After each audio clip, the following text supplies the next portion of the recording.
This is the first of 3 video lectures about failure to thrive, a common condition that results from GI disorders.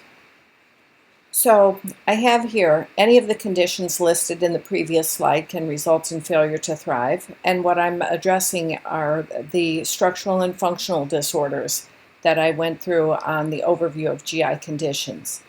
Basically what happens is the child doesn't gain weight long term. He or she doesn't gain height.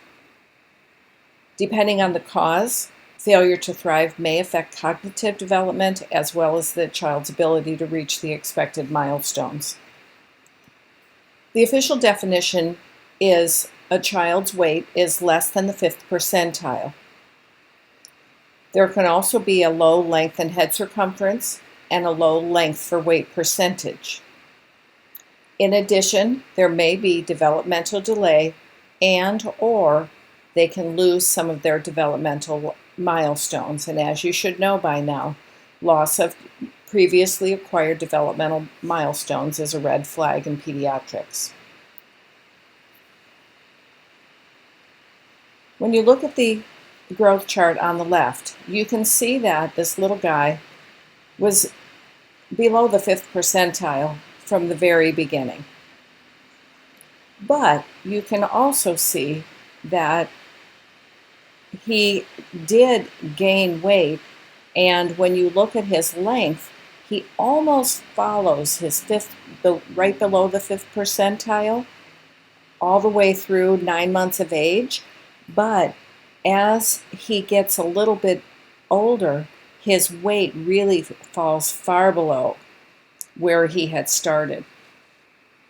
And the same happens with his head. So this isn't good because usually the head is spared.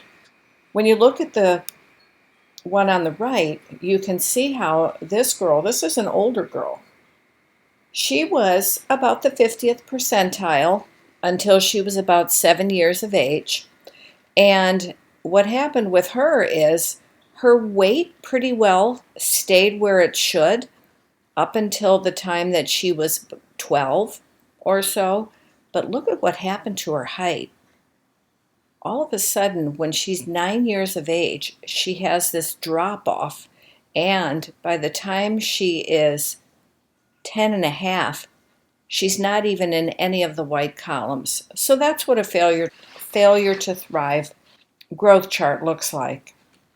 And these little guys are the extreme of failure to thrive, where they look like they are basically skin and bones, and we can see all of the bones.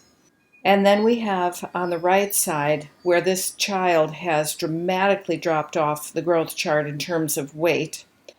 When we do a physical assessment, what you're going to see is a decrease in the child's muscle mass.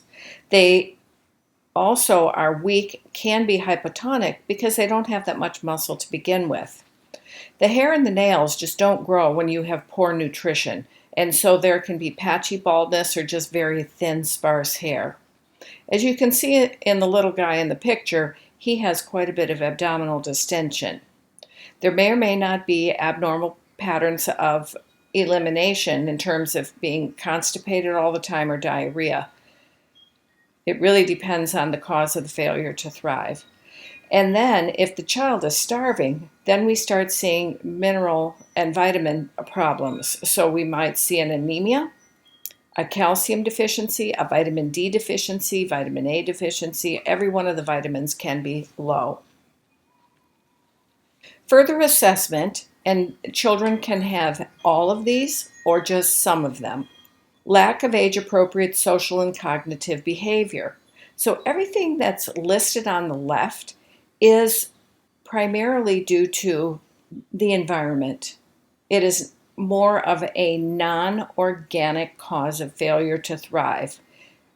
The kid wasn't fed appropriately, had an illness, they're a difficult feeder, that type of thing. And so when a child is starving, it's very hard for them to reach their milestones. And also consider what child abuse does to these kids. You know, for the kids who are basically just left in their crib, they don't speak, they don't know how to interact because nobody's ever done that. They may also have self-stimulating behaviors like the head banging and the rocking because they're starving and that's their only way that they can feel something. They may have intense sucking because they still have that reflex. Poor brain development and a decreased mental capacity. This is going to occur if the failure to thrive onsets prior to the age of 2 years.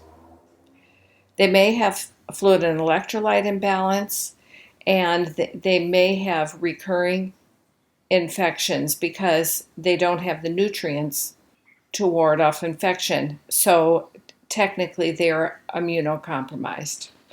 So this ends part one of failure to thrive.